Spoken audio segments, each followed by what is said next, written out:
Okay, and I'll turn this on. Good. Alright, so today's date is July 19th, yes, 2021. My name is Alexandra Chichelon-Floro, and I am an oral historian at the Orange County Regional History Center. And today I am interviewing Gizela Maldonado.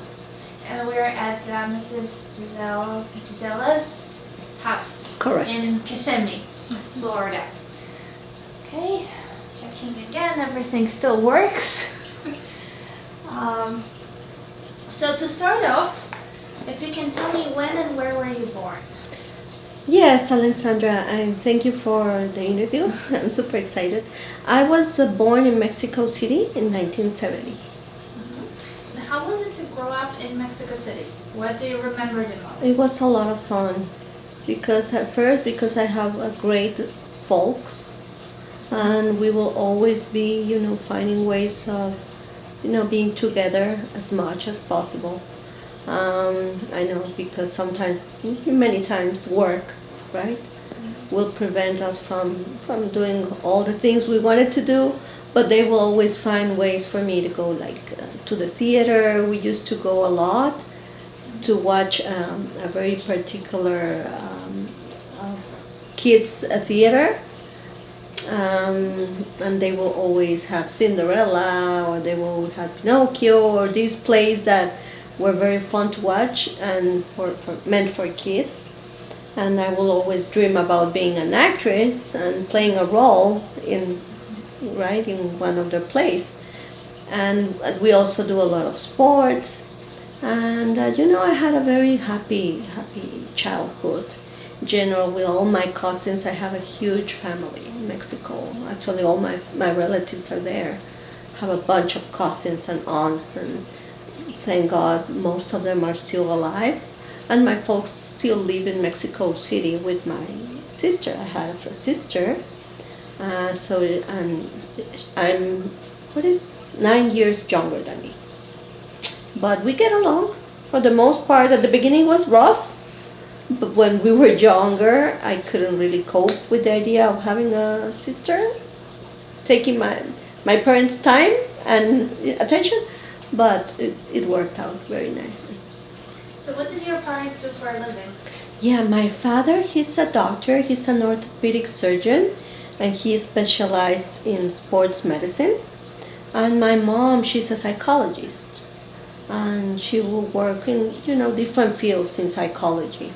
And now that it's very, the most popular right now is like motivators, being coach, these psychological coaches for industries and work places. So she will do all of that for big businesses or big companies, just trying to get their work team to work as a group and find ways of improvement. And when there were difficult,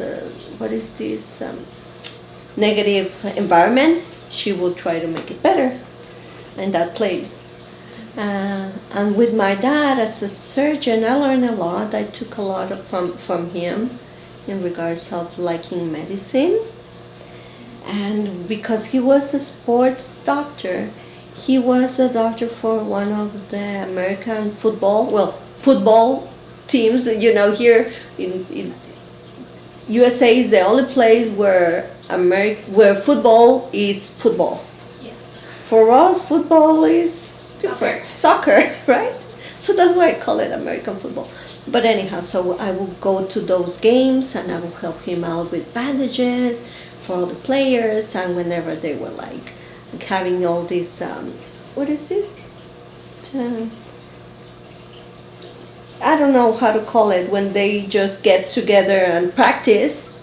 During the practices, I will always join him and have a good time, and learning a lot and meeting with everyone. Everyone loved me and I love everyone, and it was a lot of fun those days.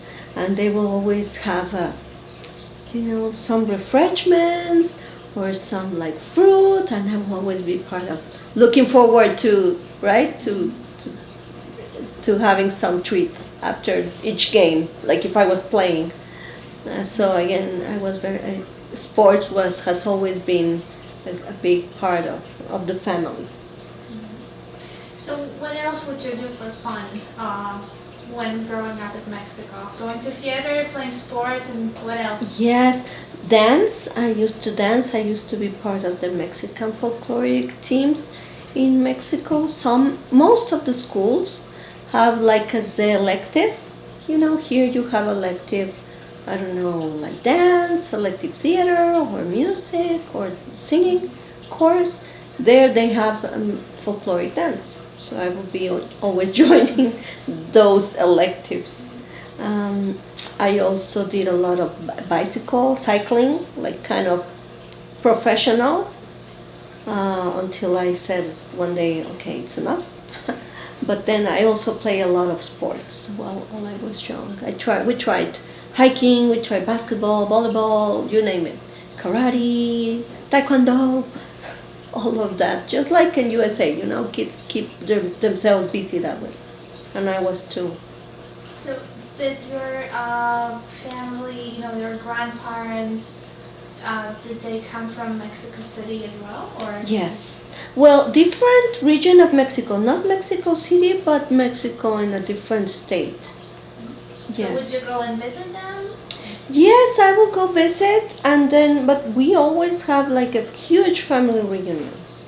Almost at least once a month, we will all get together from my mom's side and my dad's side, and we will always be singing. Singing was a big thing with my dad's side of the family until today. They still, play the guitar and they all sing along, and everyone, the little ones have to stay, put and quiet. When grandpa is singing, everyone has to be quiet. And my grandma, she used to sing professionally as well as my grandpa. My grandpa was a mariachi charro, like a mariachi with his sombrero and everything.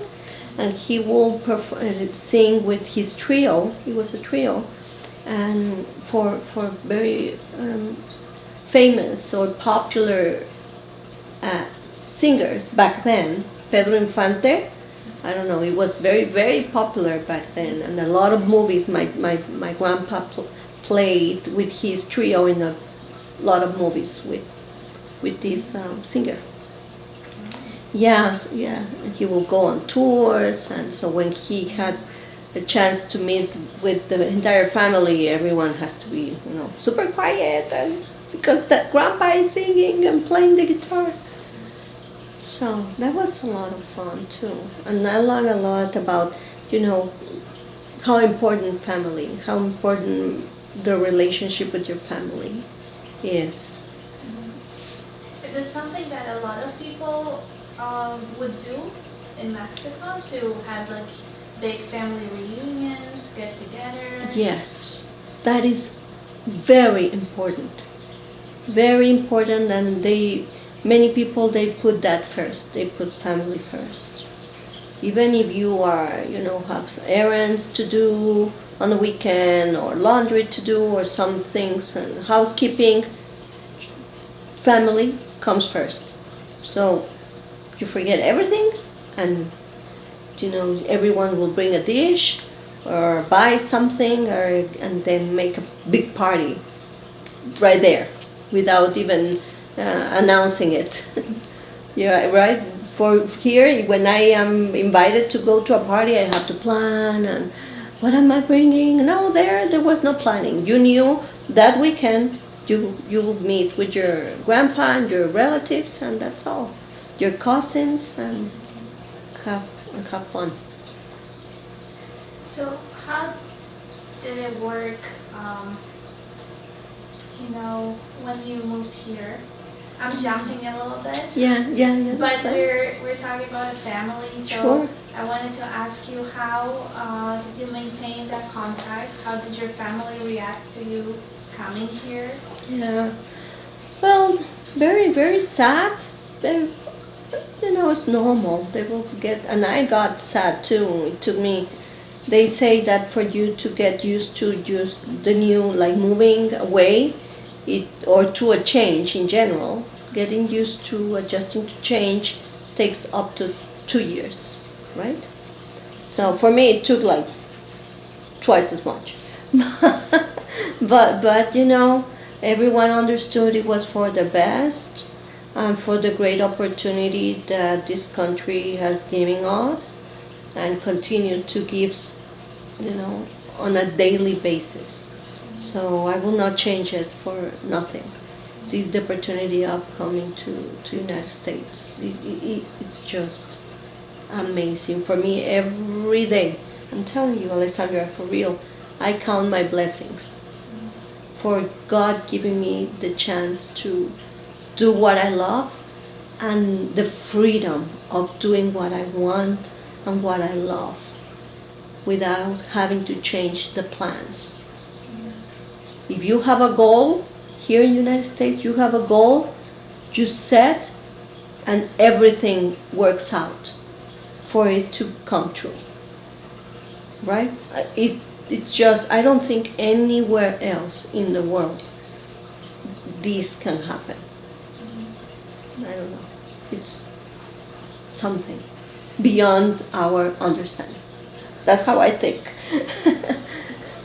So, if I can go back a little bit, so if you can tell me how did you come here? When did you make a decision? What was the journey here? It was because of my husband. I know Felix, he's my husband, who is a chef. He's not here because he's cooking for a restaurant right now. And he cooks for us as well. Super yummy food. I'm lucky that he likes to cook at home as well. So he was my sweetheart. I know him since forever, since I was really young. And we got married for separate, and it didn't work out. And then we finally reunited, and we said, "Oh, why don't we just try it? Give it a try again after all these 20 years or 20 something."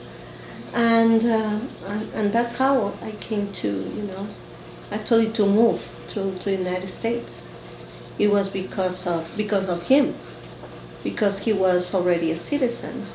So that gave me the opportunity to come, and otherwise it wouldn't be possible.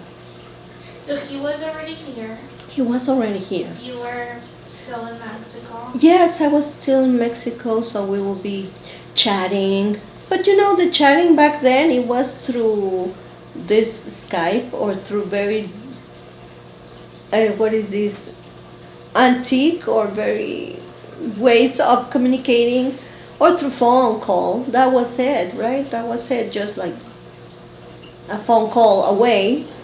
But when we were trying to see each other, it wasn't possible because the systems were not they weren't ready yet for that. It was the starting of now this huge technology, but before it wasn't there. So, and then I came to the United States. So we got married, and that's it.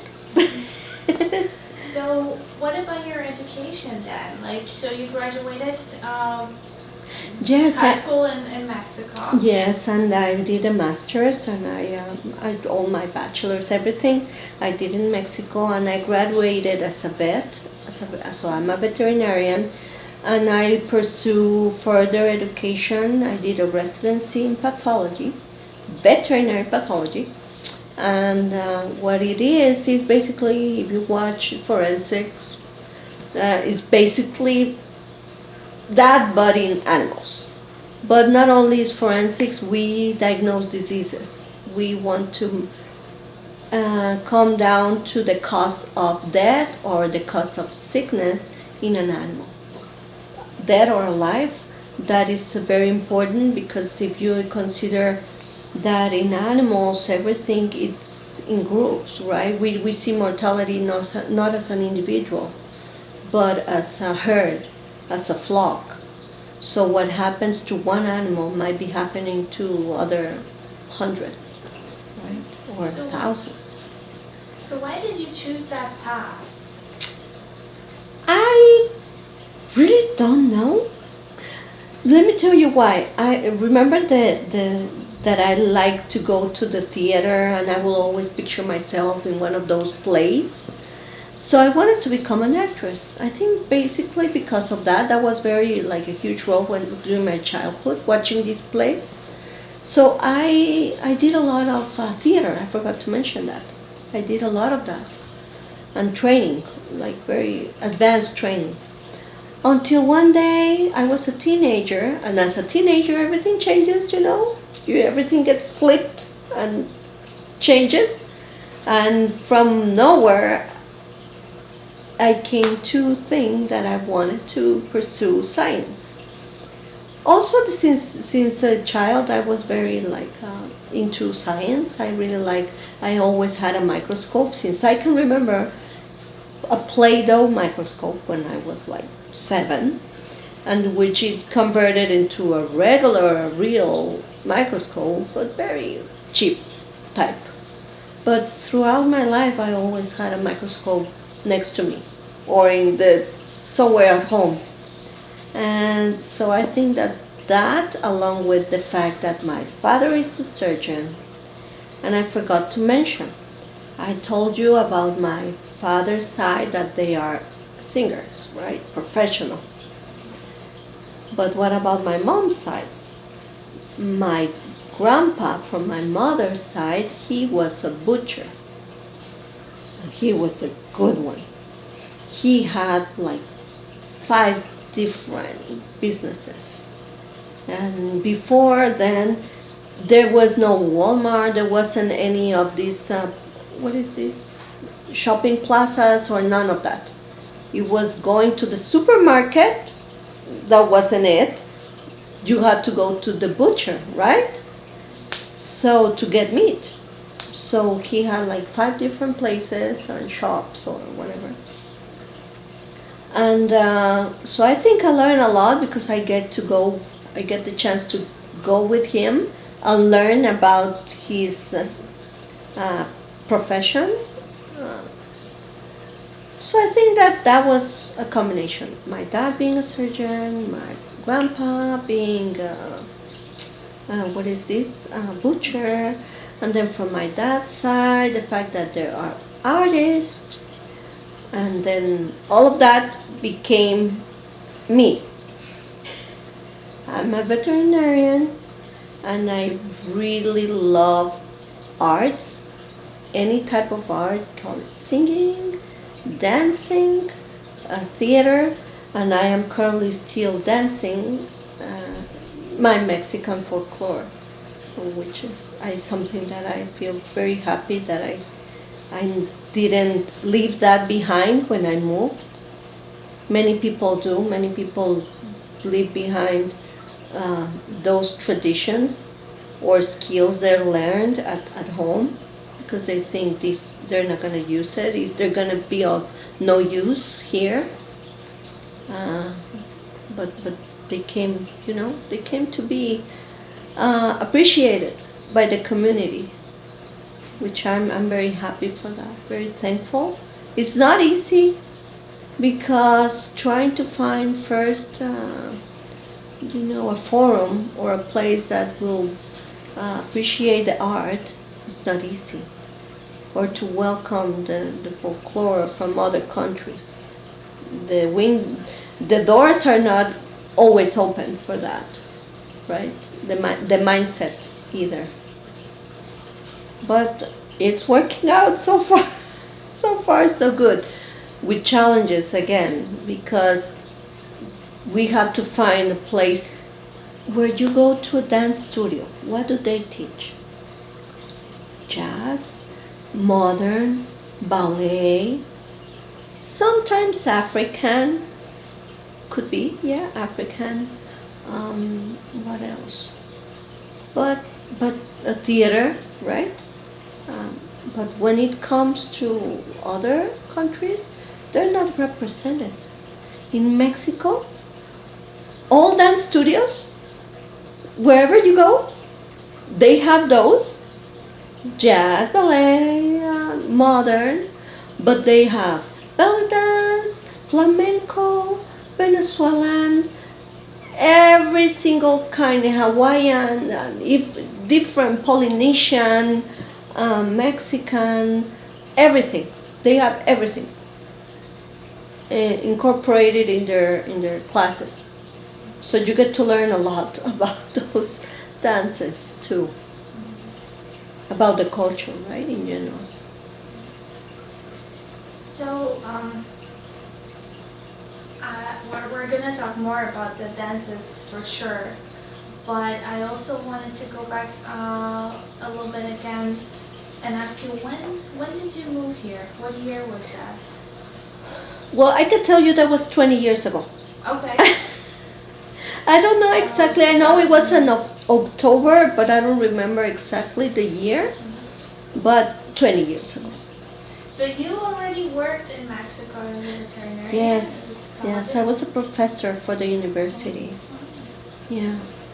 And did you practice as well, or did you teach? Over there, I practiced. I practiced, teach, and I was doing pathology. So I was doing all three. And then when you moved here, was it easy to find a job in your field, or how did it happen that you ended up doing what? That is a great question. So, and it's a funny one. Like said, like the adventure happened to be. We moved to Kissimmee, right? I have always lived in Kissimmee, where we used to live in a condominium. 10 minutes away from my house, back then the condominium, there was a state lab, veterinary state lab.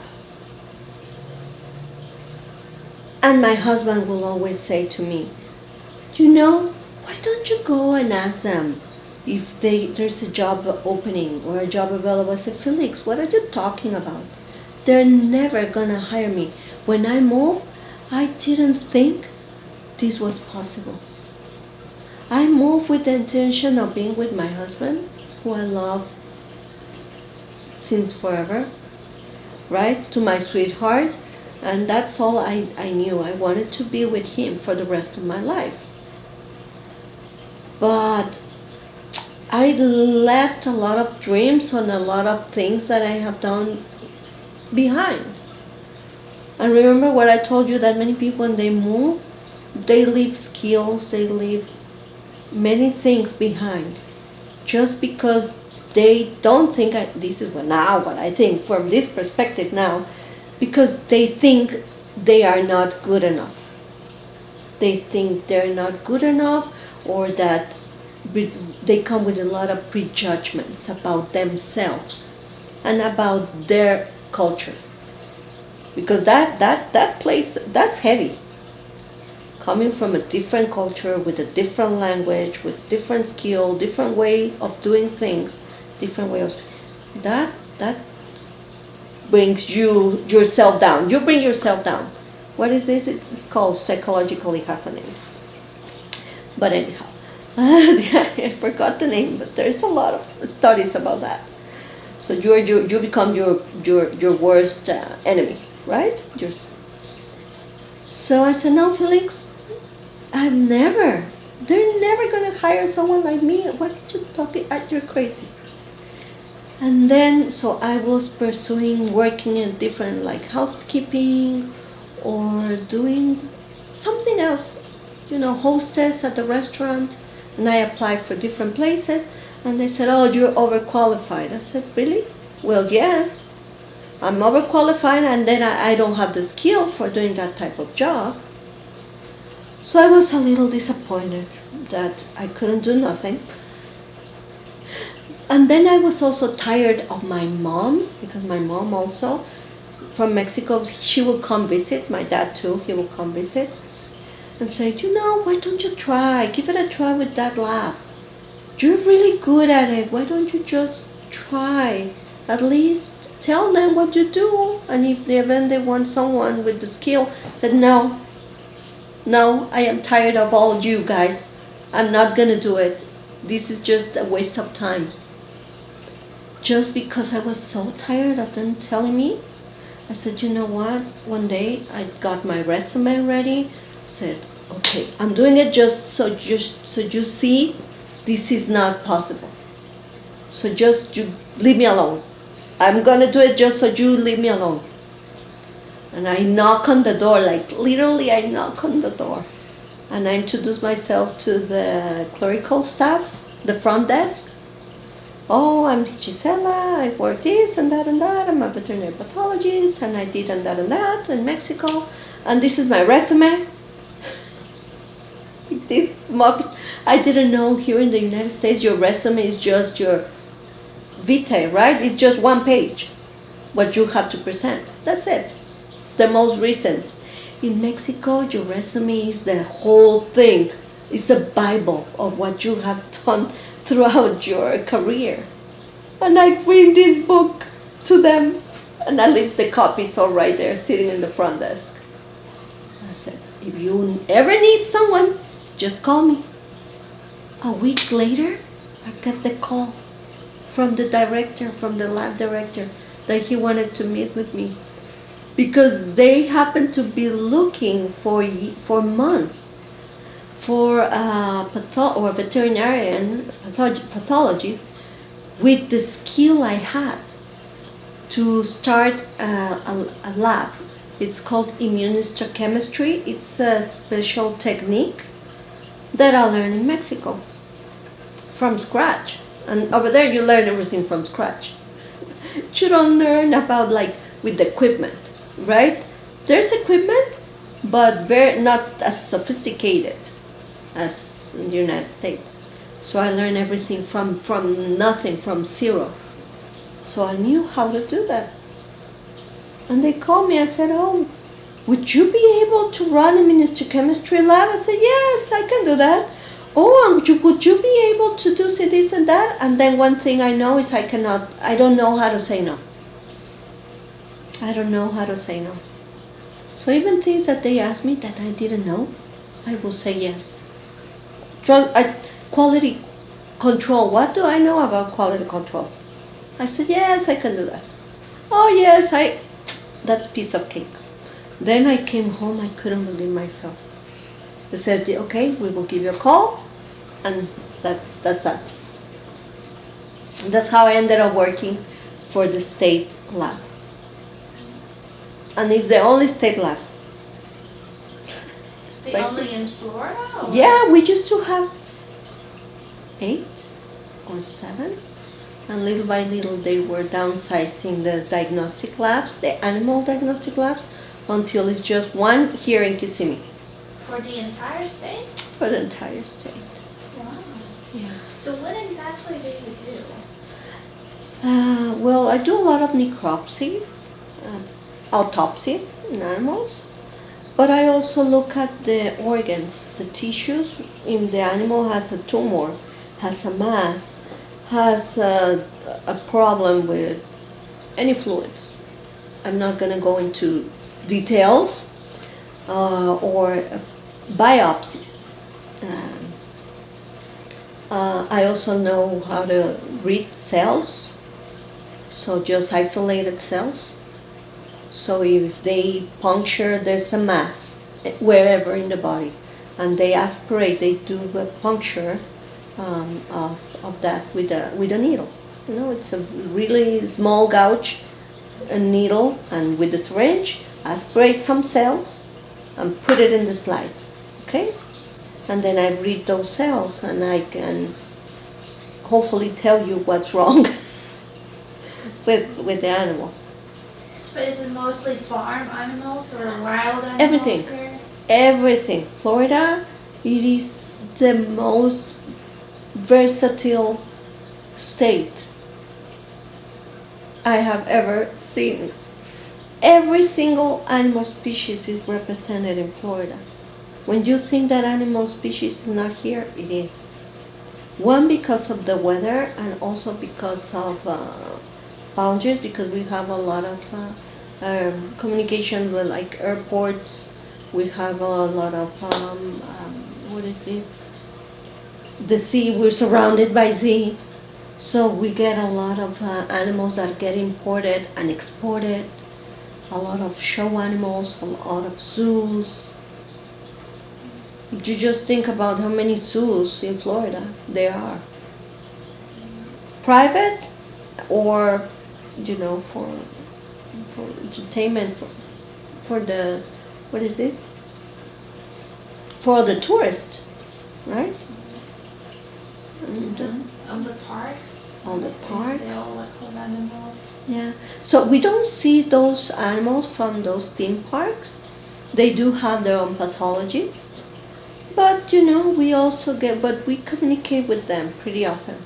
We do have very good relationships with them, and we share cases. Sometimes we do share through now Zoom, right?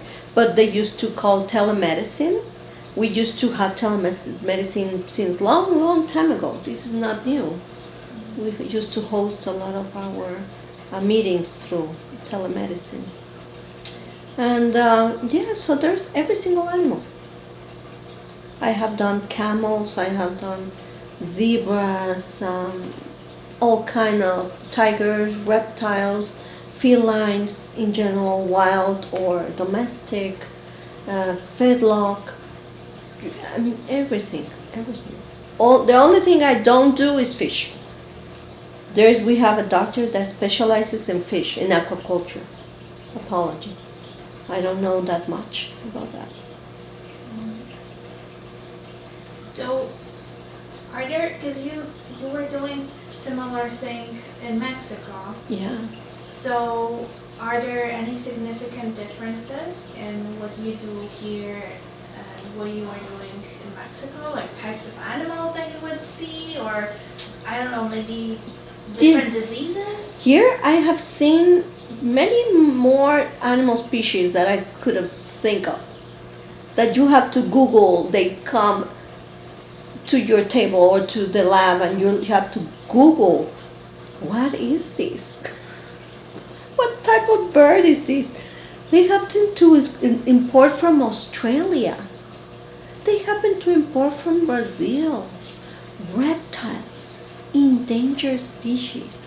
Even though in our ports, they do a great job in stopping those imports, but many of them are allowed. You will be amazed of how many exotic endangered species have the permits to be imported. It is scary. Tortoises, again reptiles, all kind of wild birds. And with that, not only they import the animal, but many times some pests or some diseases that are not endemic.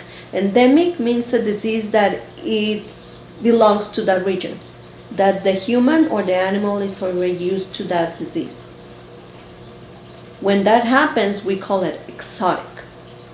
So they import not only the animal, but they also the chance of importing an exotic disease. And why do they import those animals? For people to For buy? money. So It's all about they money. import here to sell those animals, or Yes, Okay. yes. That's all it is. Yeah.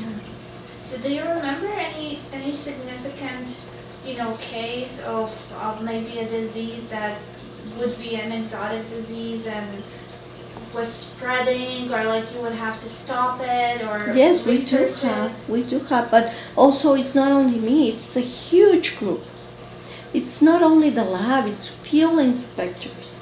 We have hundreds of people working for the state to prevent an outbreak in any animal species. What is happening here with COVID in humans, we deal with this every day.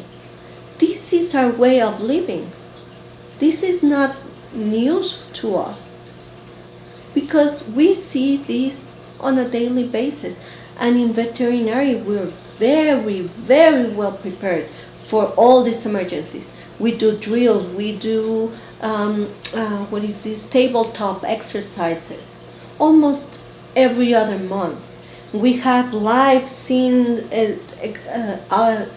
emergency responses in the event that something will happen.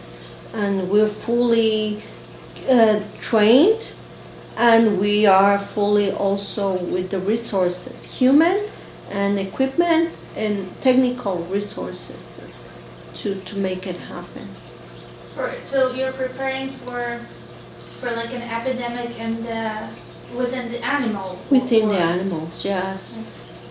Yes, we are very, very well prepared. And it has been very sad to see that after everything that has happened with COVID, very few veterinarians have been called to, to be lead on preventing or trying to fight the pandemic. So what is the emergency, drill in case of an event like that for the veterinarian? Like, what are the most important steps that you have to do? Biohazard. Yeah, all the biohazard measurements. That is the biosafety.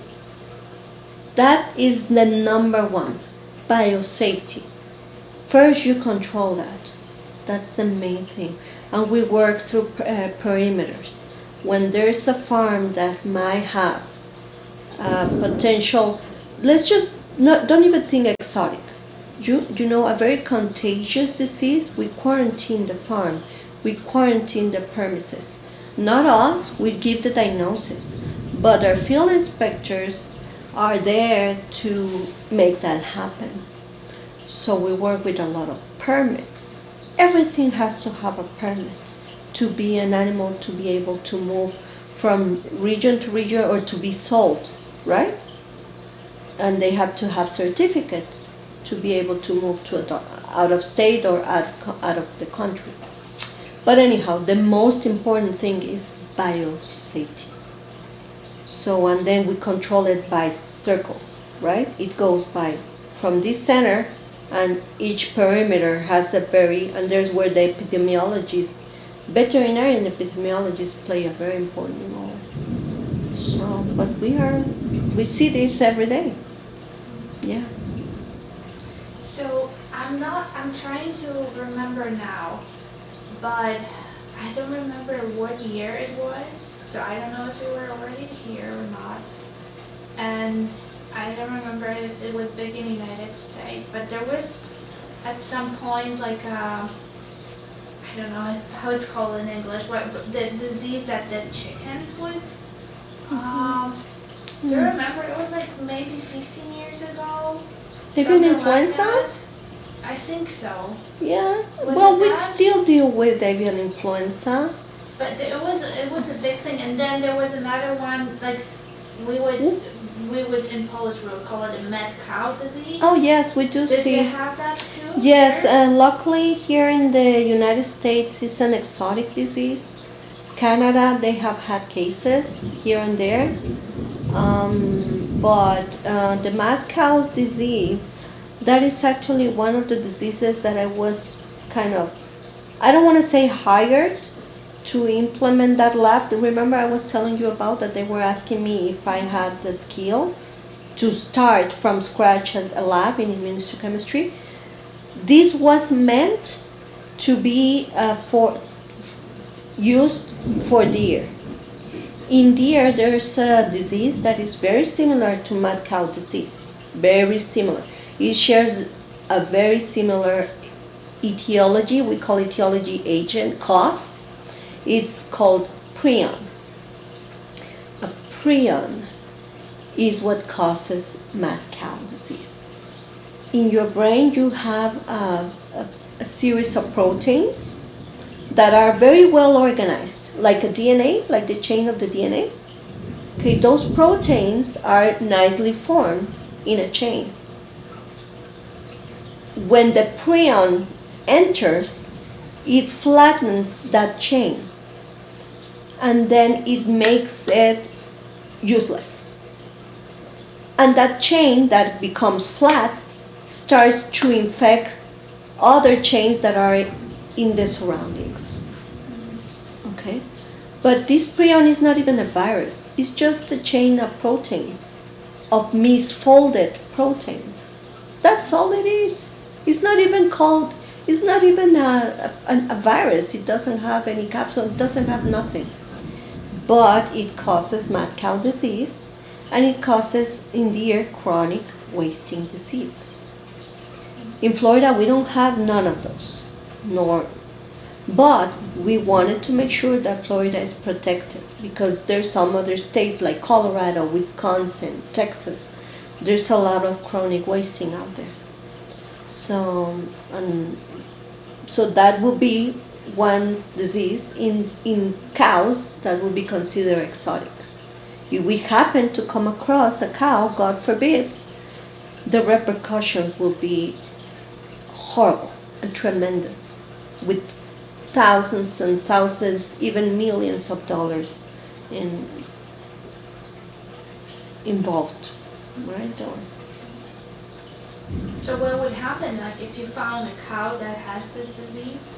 Would you just shut down the entire farm, and would you have to? No, in the moment, if a farm happens to be identified, there's certain rules for considering a cow like a suspect, right?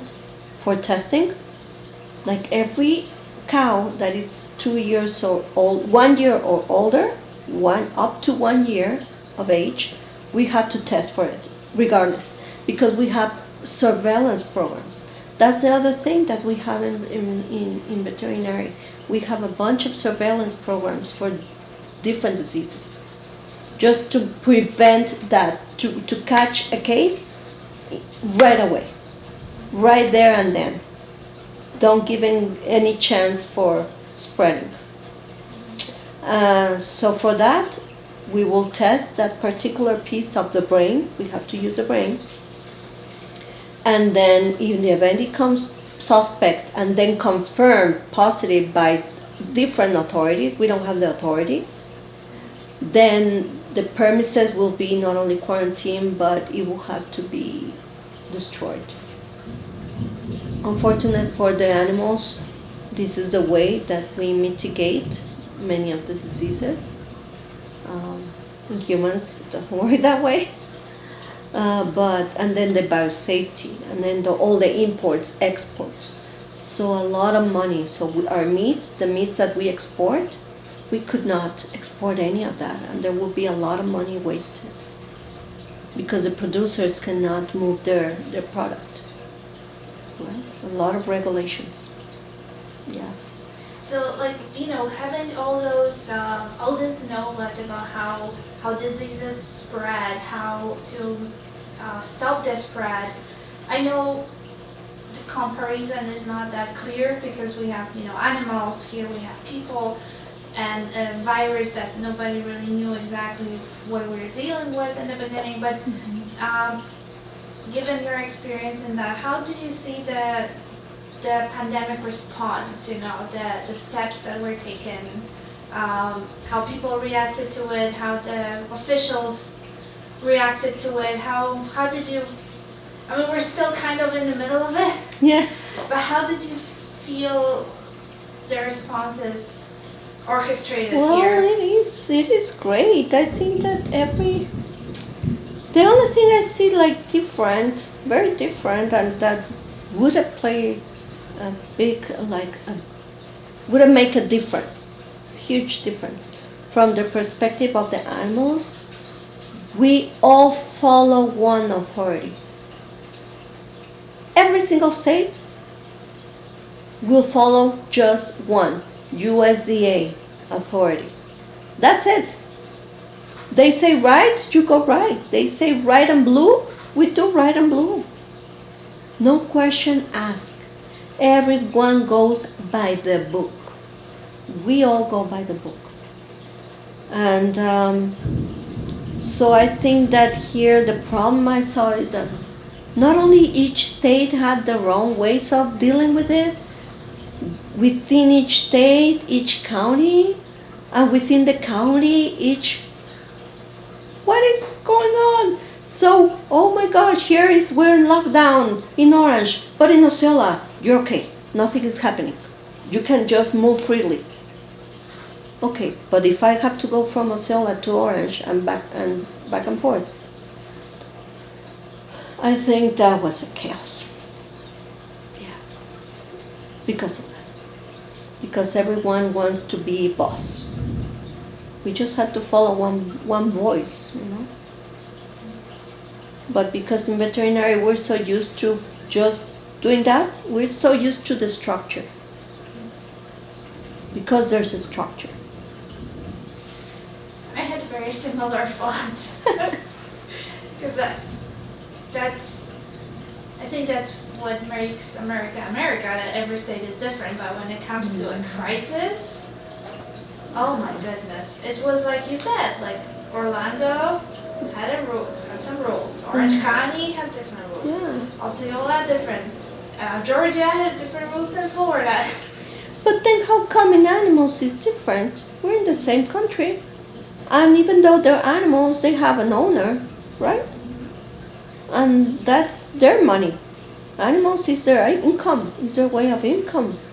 So we could say, okay, owners have a say and producers have a say on what to do and how to do with their animal.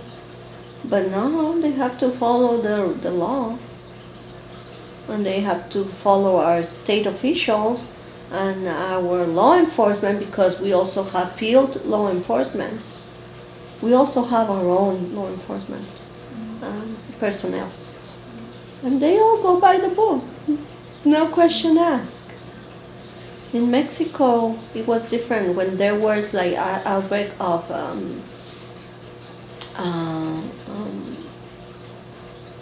a particular disease, long time ago. The veterinarians and the officers will come to the premises or to the farms because the animals had to be put down. And the officers and the vets were shot by the producers because they will deny, they will not let nobody kill their animals. So they will kill the vet first. Were you afraid of, working as a veterinarian in Mexico? I mean, I understand you didn't have to go into a field, but if cases like that happened, were you scared? No, not scared, because I'm not the one going. I'm just the one diagnosing the disease. Yeah. I'm the one who will say. You don't have to have face-to-face relationship. No. Yeah. Yeah. So, let's move on to those beautiful dresses here and your dancing. Yes. So when did you start? I mean, you danced as a child, and after moving here, when did you start dancing again? So I will always join any dance classes or wherever I could, but when I have my kids very young, I said I need to teach them. I need to pass on this skill to them. I have to pass on that part of my culture, not only on food, on music, on singing, but also I want to teach them how to dance. They will never follow me. And I remember we will dance here in the living room, and I will play the music, and because it's mom doing it, they will get so bored and annoyed, and they will not learn it. And then I noticed that there was really nothing represented in Central Florida. There's some groups that are in Clearwater, others in Miami, but they're way too far. But when it came to Central Florida, I couldn't find a group to join. I wanted to join. I didn't pretend to teach. I was like, I have no time. I don't have the means. I never trained as a teacher, for dance teacher. No, I just learned it. But I said, you know what? If I have to make it happen, I will make it happen. Because there wasn't any place. And I was so eager to join. So I'm starting my own group. Started with them and a couple of other ladies. And I was lucky to go to a studio again, knock on the door, And I do this dance, so they said, okay, we can do an audition for you and show us, showcase your skill. So I played my hat dance song that everyone knows, and they really liked it. And the Mexican folklore is routinely danced as a couple. The mariachi and the charro with the big sombrero and the girl, right, the dancer, the charra as well. But nobody seemed to mind that it was only me doing it. And then after me, only other girls joined. When I was doing the studio, I was teaching the class. So they would have jazz, modern, ballet 1 to 4, advanced, and Mexican folklore. So what studio was it? That was one studio somewhere there. I'm no longer there. But it was here in Kissimmee. And then I split and I began my own group, which is Mexico Lindo. Mexico Lindo Folkloric Ballet.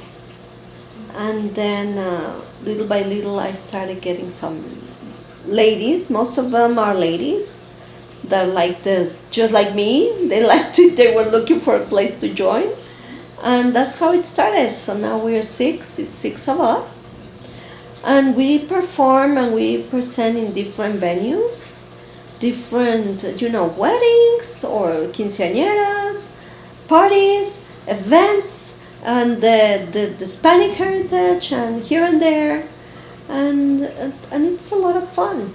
And we had the chance to present to the community what Mexico also, it's not only the music and the tacos, or tequila, but also the dance and the music that comes along with it.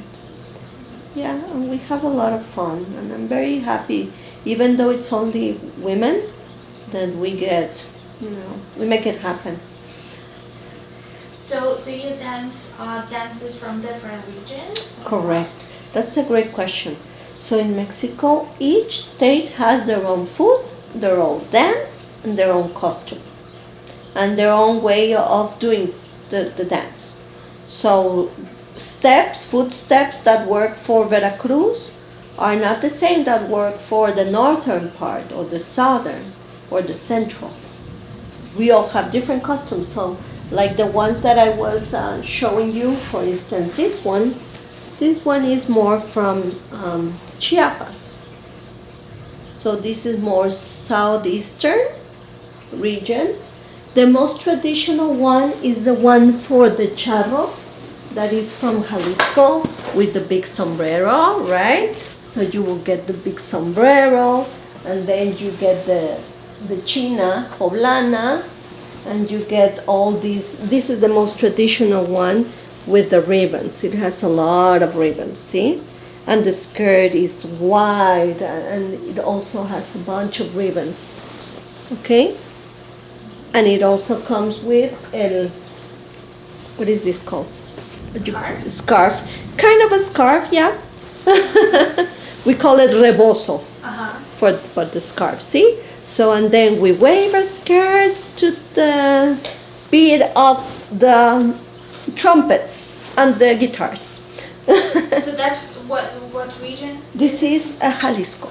And this is actually where the tequila originates from Tequila, Jalisco. That's the name of the state is Jalisco, and the region is Tequila, like county Tequila. Just put it in this perspective, like a county. It's called Tequila, and so that's where that outfit comes from. So where do you get the outfits from? Mexico. From those regions, do you have No. You can go and buy it in different places that specialize on Mexican costumes. In Mexico City, I have a place where I normally shop. But you can do it handmade, but they're super expensive here. and I don't know how to sew, so I don't know how to do any alterations or nothing, so I just buy them over there. And the good thing about a Mexican costume is even if it's expensive, you will wear it many times. It's not that, oh, for this show you buy a $60 outfit and it goes, then that's just a one-time use. No, here, these ones, we wear many times. Yeah. So the group that you started, did you register it somewhere? Is it a non-profit now, or is it just Well, it is informal? not even a non-profit, it's non-formal. I get the opportunity to meet with very great people. So we are dancing at the Casa de la Cultura of Venezuela. So a friend of mine who is from Venezuela, she had the similar, very similar interest on bringing his culture and enhancing and what is this broadcasting and her culture throughout Central Florida. So she started a non-profit organization, Casa de la Cultura, Venezuela, and she gave me the opportunity to dance and use her studio for the Mexican folklore. Because she understands, that it's very hard to find a place other than park. Many places, like in Clearwater and some other places, they practice in a park. They meet in the park. But it's so. Can you imagine how heavy this skirt is?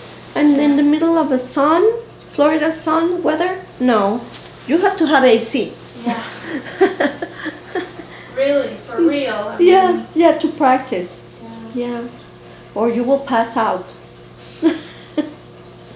So, how do you advertise? Do you even have to advertise to get? Yeah, we do it through Facebook. We have our Facebook page, our Instagram page, Mexico Lindo Orlando, by the way.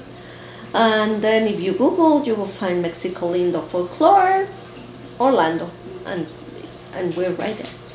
And through word of mouth, and through performances, some people ask, oh, would you dance for this party? Would you like, or they call me.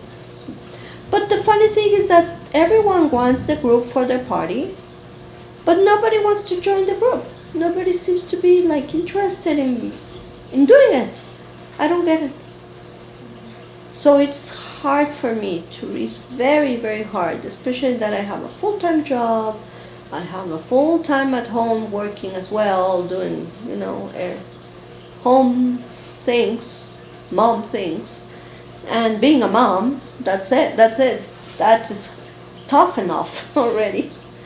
And then having to be my own, marketing and company. Yeah, and doing it all.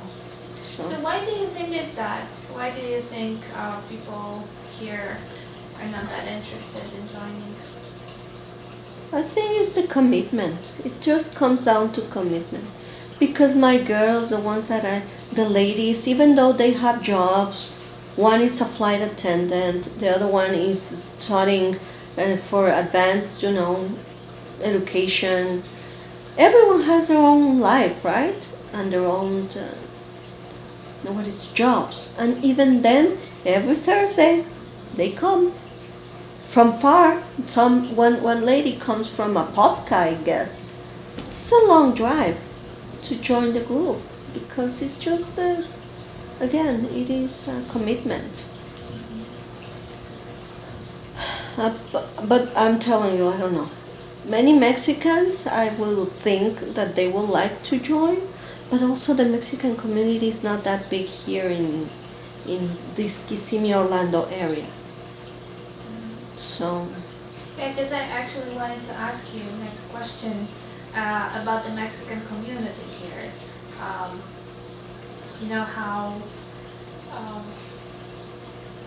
does it look from perspective of somebody who is from Mexico? Because from an outsider's perspective, there are restaurants. A lot of Mexican restaurants here, but how does it look for you? Does it feel like there's a lot of people? Is it I mean, you kind of talked about it already, but is it relatively easy to find people to, feel like home with, or how does It work? is hard. It is hard because at the end we are in a melting pot here, and it would be very selfish for me if I only try to find a Mexican friendship, right? A friend who's that would be. I am very very lucky that very good friends of mine are originally from Mexico, and then not only that, that they share their interest for spreading our culture and making that being the just the best example is Beatriz, who you get the chance to talk to. We both share very similar interests in regards of the culture, and how we always try to talk and try to find ways of how can we make it better for the community, or everyone to learn about our culture. How can we promote it? What can we do? So it's people is aware of what we can bring to the table. I know there is an organization, Casa de Mexico. Yeah. Right? Yes. Yeah, and they are very great. They're great on also spreading the Mexican culture and helping the community. And Beatriz is part of the group as well, because it's not only culture, right? It is also how to help people in need. But it's not only, again, when it comes here to United States, you don't think only Mexican. You think about the community in general. Whomever is in the need, how can we help? And many of the Mexicans work in different, many are in the fields, in the crops, feeding us on a daily basis. In the farms, they're taking care of their animals. They're taking care of landscaping. They're helping in the kitchen. Like my husband, he's in the restaurant business or hotel businesses. So, and some others are in different other areas, real estate. I don't know about science, but I know they're out there. Just like me, they're at least in Central Florida. I know that is also represented. I don't know to which extent, but I have not met a Mexican vet yet. Oh no, yes I had. Yes I had. Dr. Fonseca, he used to work for me for a while. So I know there's Southern and Flor. Yes, there are, by the way. At least I can name 4, now that I remember. I'm very, very enthusiastic, very knowledgeable, I'm eager to make a difference, So, speaking of culture and how do you preserve that culture in your everyday life here in your family? What are like the most important things that you keep in your family alive that you would Language. never Language. And I think it doesn't matter from which country you are originally from, your home, wherever you call home, you have to teach your kids your language. It's very selfish if you don't. Again, we go down to commitment. You commit to a job the same way you commit to being a mother, a father, a friend, a husband, a wife. Wherever you go, you have to make big commitments in life. And one of them is to teach your kids how to read and speak their home language. Many people become very lazy. They become very lazy because it's not easy. when your kid starts talking to you back in English and you answer in English because you're lazy enough to try to translate and take the time, that's it. You have to speak and answer and everything in that language. To the point my daughter, Isabel, until she turned around 11, is when she found out that I did speak English, good or bad, but she didn't know. She had no idea. Because every time that she will try to speak back in English, I said, oh, in Spanish, I don't understand. Ya no te entiendo. I don't know what, yo no sé lo que tú dices, pues no te entiendo. Isabel, I don't get it. Yo no te entiendo. And she will try her best to make herself up. Even if she's using wrong grammar or spelling, I don't care. Little by little. Because that's a skill, right? Then they can make good use of that skill. So one is language, the other one is food.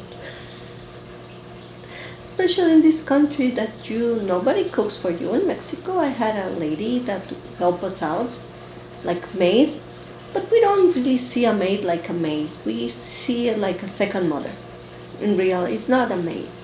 So she has the same rights and the same everything and the same respect as your mother. We owe her respect. And but here you have to do your laundry, your cleaning, your housekeeping, your everything. Oh my God, it's horrible. So I had to learn the rough way. So they have to learn too how to do their own the traditional way of doing the food, right? Of cooking. So I can imagine there is a lot of rules, but is there anything very significant that in the cooking process that you have to be, very persistent on doing or not doing? Like any particular thing that, Americans would do completely differently and you wanted everybody to do differently? No, I don't think. It's just follow the heart and the recipe. No, there's really no such thing. I don't think so. Yeah, and also the respect. That's the three things. One is the language, two is the food, and three is respect for your elderly and for in general. And you see in these generations, the new generations, that they don't have respect for, regardless of age. But seniority, for us, it's very important. You listen to the seniors, you listen to someone who's older than you, right? And you respect them. Well, we try. I try with my kids. Sometimes it doesn't work, but at least we put that as a very strong foundation. So what are the holidays or festivals that you would, that are not really celebrated in America but are very much celebrated in Mexico and you still keep? Are there any? Well, Independence Day in different countries. Funny, in Mexico we don't celebrate Cinco de Mayo, but here it's like a big thing. So we do celebrate now Cinco de Mayo. It's just the other way around. So. What did you think about it when you discovered it? It was funny. I said, well, it's good because my birthday is the following day, so I'm happy there's a celebration. But on the other hand, I end up performing on my birthdays. Not because of the group. But no, I found it very interesting that it's something that gets celebrated. But I honor that. I am so happy. The other thing that when I came to the United States from the beginning, Dia de Muertos for me has always been throughout Mexico. I mean, because this is not a show. This is not a fake. We do celebrate Dia de Muertos like everyone does in Mexico. It's a big thing. with special food, special bread, special day off. We get day off on Dia de Muertos. Same in Poland. Oh, see? You get. But is it in Mexico, is it November 1st or is it October 30th? It's a great question. It's 2 days, because in one is the day of the older, and the other one is day of the saints. The saints are like the little ones, right? The toddlers or the babies, or those who died, kids died young. So it's 2 days that we get to honor, right? Honor their memory by putting the ofrenda and remembering them, honoring them with whatever they like to eat. Is more what they love, their dish. Even if you don't put like a big buffet for them, that would be kind of odd. But at least for them to get to, like my grandma, she loved the mint chocolates. That was her thing, and coffee. I have to have those for her. And she loved of the pumpkin dessert, like happened to be, we also like the pumpkin pie, so I had to have something for her. And my grandpa, he will always have his tequila or some like a drink with Coke, I don't know, Coca, una Cuba, we call it Cuba, that is rum with Coke. I have to have rum with Coke for him, or whatever they like to have.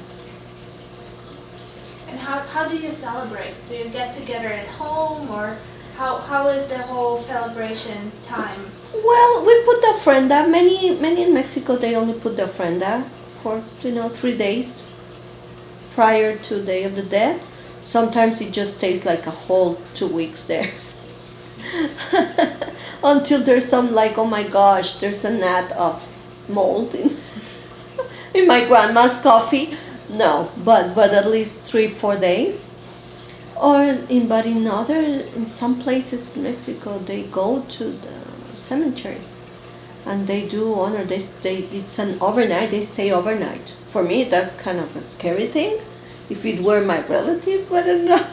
But it is very beautiful to watch, because they light candles, they play music, they bring mariachi bands, all kind of music is playing for them to honor them.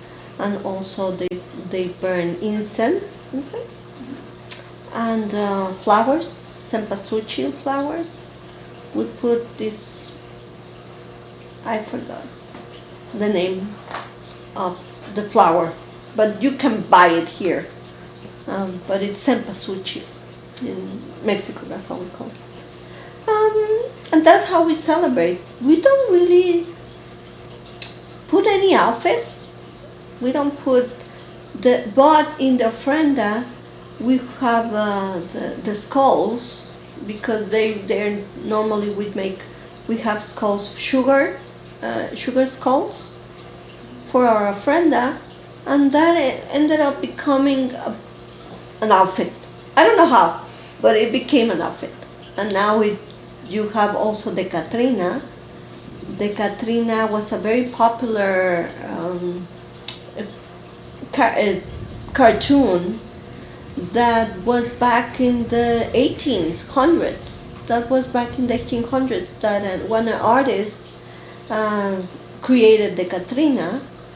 And since then, our ofrendas have it, and from there it became again an outfit. So what is the ofrenda? Ofrenda is to offer food and whatever they like to eat or drink, and you also have to make it at different levels to represent the levels of the spirit to reach heaven. And with flowers and seeds. It's kind of like an altar? Like an altar, yeah, it is an altar. So, and it's built at home, in people's homes, right? Yeah, we build it at home, or some other places they build it like huge altars on the streets. there are competitions in everywhere, like at the university. I remember every year there was a competition for the whomever made the most gorgeous and amazing, astonishing ofrenda or altar. Mhm. Yeah, so. So how do you celebrate that at home here? Here in Florida? We just put the altar. We just put the altar and make some food. We cook. That's how we celebrate it. But then we come to, we here, since there's some Dia de Muertos festivals, we get the chance to also attend, which is a lot of fun. And we are honored that this is being, not only now the Cinco de Mayo, but also Dia de Muertos is becoming a big thing. Where are those festivals? Who makes them? City Arts. Oh. Yes, I think we're performing for City Arts on their Dia de Muertos. This will be their 8th or 9th year of celebrating Dia de Muertos. In Kissimmee here? City Arts in Orlando. City Arts. It's downtown Orlando. It is a museum, and I can share that information. So October they will have a festival. Even during pandemic, we had Dia de Muertos, which was very interesting, but it worked out beautifully. And so they have music, and they make a beautiful art exhibit with every single part. So it's food, music, dance, plastic or visual arts, all kind of things happen in that week, 1 week of Dia de Muertos at City Arts. Yeah. That's good. I know because I get invited. That's how I know.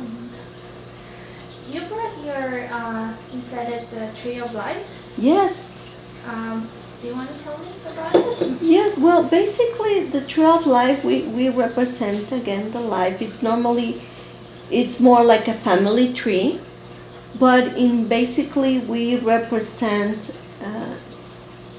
it's a divine thing, right? So there's always an angel, and there's always Jesus Christ or God represented at in the highest level. And and it's Adam and Eve. As you can see, we have Adam and Eve. So it's actually the Genesis, right? Do you want to bring it here so we can Yes. see it? So we actually represent the Genesis through the Bible, and that's how it originated, right? Representing Adam, Eve. There should be some snake somewhere there, and the apple, and also the angel, and how God created, the day of the creation. That is the origins of Tree of Life. But then it became a Tree of Life for everything. So now there's Tree of Lives that are done with representing animals, like Noah's Ark. So I have one up there that represents Noah's Ark. So now they became a bunch of different ways of having a Tree of Life, but this is all handmade. The point of this is that it's all handmade and it's made out of clay. If you see it, this is clay. So is it common in Mexico for each family to have one? Well, it is very appreciated if you have, and they all come from a very particular place. I think it's Tepoztlan, and they just made it in that part of Mexico. It is just like the alebrijes, that they come from a very particular place and town in Mexico.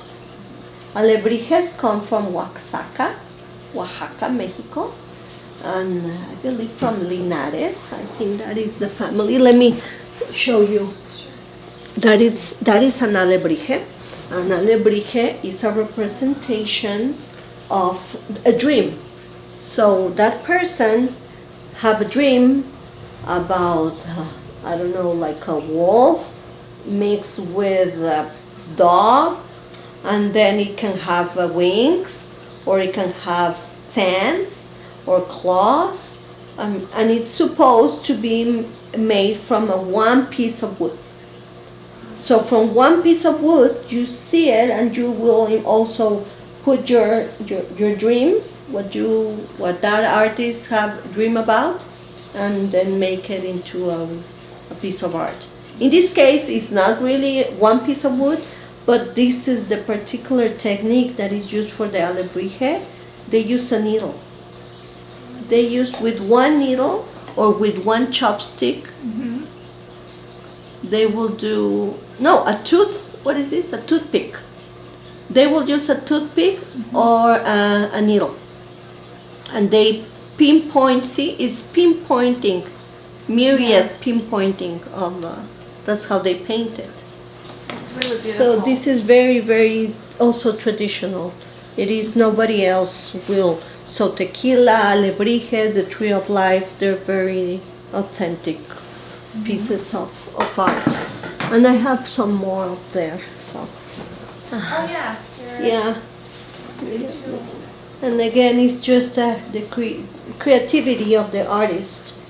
And they're a little expensive. Because they're becoming popular. They didn't used to be that expensive, but after, Coco, I believe the movie, now they're kind of becoming a big thing. Have you seen Coco? Yes, it What is did very you think? cute. It's cute. I think that it really represents what we think about Dia de Muertos, and it's very well studied. I think that they did a very thorough research. Very thorough. They went in depth. As you can tell, they went in depth to try to explain. And I cannot even explain to you, but they did a great job on, explaining to the point that some people broke into tears. I cried like Did you? 30 minutes after that. See? So yeah, because it's really a very moving touching. story about family, and if you thoughts go to your people that are no longer with us, it's like it's made in a way that you really get emotional. Yes, because sometimes we forget, right? Even when they're still alive, we forget. We get so busy with our routine and our lives that we forget to even make a phone call to your friends, relatives. So, and even if they passed away, it doesn't stop right there. You have to bring back the good memories, right? And that's why we put the altar, because at least we remember that way. Oh, remember they used to like to eat that, and then you start. Even if you don't talk with your family, but it will still be present. They are present, and they're right there with you. Mm-hmm. So you've been here for 20 years already. Mm-hmm. How do you see this area changing? Has it changed much since you came here? Well, just everything is growing, and but I think it's for good. It's for really good. I think pandemic also played a big role on the growth, exponential growth of Central Florida, which none of us saw coming. Just like the pandemic, nobody saw it coming. We didn't see all this. All of a sudden, everyone wants to move to Florida. Out of nowhere. Nobody everyone will say, oh, Florida is just for very certain people. No, everyone wants to live because it's amazing. It's an amazing place to live, right? So I have one last. Before I ask it, Sure. Was there anything that I didn't ask you about that you wanted to share with me? no, it was very fun. Thank you. Yeah, I think that we touched base on every single aspect. Well, I would like also to mention, I did mention you about, my family. I mentioned you that my husband, Felix, he works in a restaurant business. He's an amazing cook. He's the most fun person to be with. He is always in a very good mood. He loves cycling. So one thing that I have noticed, there's in other states, I have had the chance to go to other states, and there's always back trails for them. Here in Florida in general, I don't see that represented. Wherever you go, there's not enough bike trails, right? Bicycle trails. Yeah. So it's sad to see that everyone is thinking theme parks, but not really a lot about, people who really live here, and we don't want to go to theme parks every day. So there's other ways of, what is this? There is this nice one, that goes through Winter Garden. It's Yeah, but it's long. Winter Garden. We're in It's long. Kissimmee. I know. It's really far from you. But Yeah, so you have to, that's the point, see? Yeah. You have to, he takes the sun rail. He has to ride his bike in the middle of all these dangerous roads, because they're dangerous. People is always just checking on their phones, and they're not being alert on the road. They're not mindful of other people might be riding their bike. So rides the sun rail to go to Winter Park in order to go to that to some nice trail. Anyhow, so my husband, and then I did not tell you about my two daughters. I told you that they do dance, folkloric. So my oldest daughter, she's Mariana. She is 21 years old. And she's also studying vet school. She's doing vet school, yeah. And I'm super proud of her. She's, unfortunately, with pandemic, everything right now, it's, what is this? Through Zoom or through this video schooling, homeschool or home university. But also very, very talented. She sings. She used to sing for the Orlando Philharmonic, for the Orlando Youth Opera. For many, many years, she was part of the chorus. And then we get the chance and the blessing to see her perform along with for Home of the Holidays and for the Orlando Philharmonic. They did an amazing job.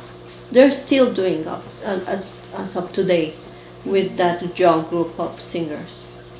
And Isabel, she's 17, she's in her teens, and she will be pursuing some career in the math field. And she's also a dancer, and then she plays piano since she's 6 years old. And she is amazing. She plays and she's teaching as well. She's now able to, her skill to the point of being able to teach other kids, younger kids. And so that's, again, I'm very happy that at least in my family, the roots, their Mexican roots are there.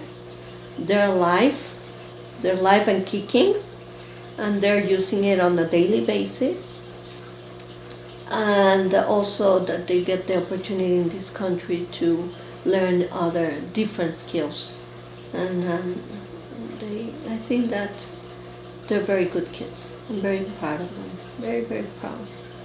Ooh. it's always nice to see your kids, right? Yes, and to see passions. what they became. Yeah. That I think we didn't do that bad. And then I also have 3 cats.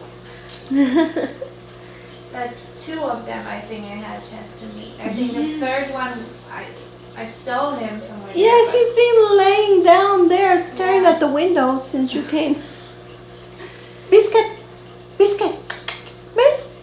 Me? No. That's one thing about cats. Whenever they say, they'll do. My husband saw this at our vet. There is like a poster that says that dogs prepare you for kids, but cats prepare you for teenagers. Oh, And I wonder if that's true. That is so true. Oh my gosh. Well, now I have the fourth cat in the family. Thank you for finally figuring it out. You're making my life easier as of today. Now that I understood that important piece. That was the piece of the puzzle that was missing. That's thanks to that vet that we got. Thank God. So I have one concluding question. We always ask it in the end because hopefully the recording will be in our collection forever. And what would be a message that you would like to leave for somebody who is going to listen to it many, many years from now? Wow. Oof. Well, be proud of your origin. Never try to hide that. Never. Despite and against everything that can happen. And we see that not only, talking about the Mexican perspective, but worldwide. Don't be ashamed of who you are. Be proud of yourself. But I don't want to say, oh, I'm proud of myself. No, be proud of who you became, regardless of what you're doing or where you're standing now. Be proud of that. And try to make an effort to move forward with commitment, right? Commit to something in life. Don't wait for the opportunities to just happen. Be proud of your parents, thankful for what you were given, and also be open to other cultures, to learn about others. Don't say, oh, because I am from such and such country, I'm just gonna stay put here in my comfort zone of this, what I know, the food, dance, music, you name it. Try to learn something from other groups. And I think that in Orange County, the arts, Terry, he's doing an amazing job with that, in trying to bring all the communities and different cultures together. So I think that is a beautiful thing we have in Central Florida, that we are open to respect others' cultures and their language and their colors, right? To learn their colors. That is really good. Well, thank you very much. Oh, thank you. Thank you. Beautiful story of your life. Thank you so much. And presenting those beautiful, gorgeous dresses. Oh, now it's a big mess. I'm sorry. I will put my sombrero just as a because I will always be, proud of my culture. And I'll try my best, even if things don't happen the way I was planning. You always have to go with the flow. That's the other thing. Don't plan too much. Don't plan too much, because then they say if you want to make God laugh, tell him your plans. That's true. That's true. Well, thank you very much. I'm going to stop Alessandra, right now. it's been a pleasure. Thank you. Bye.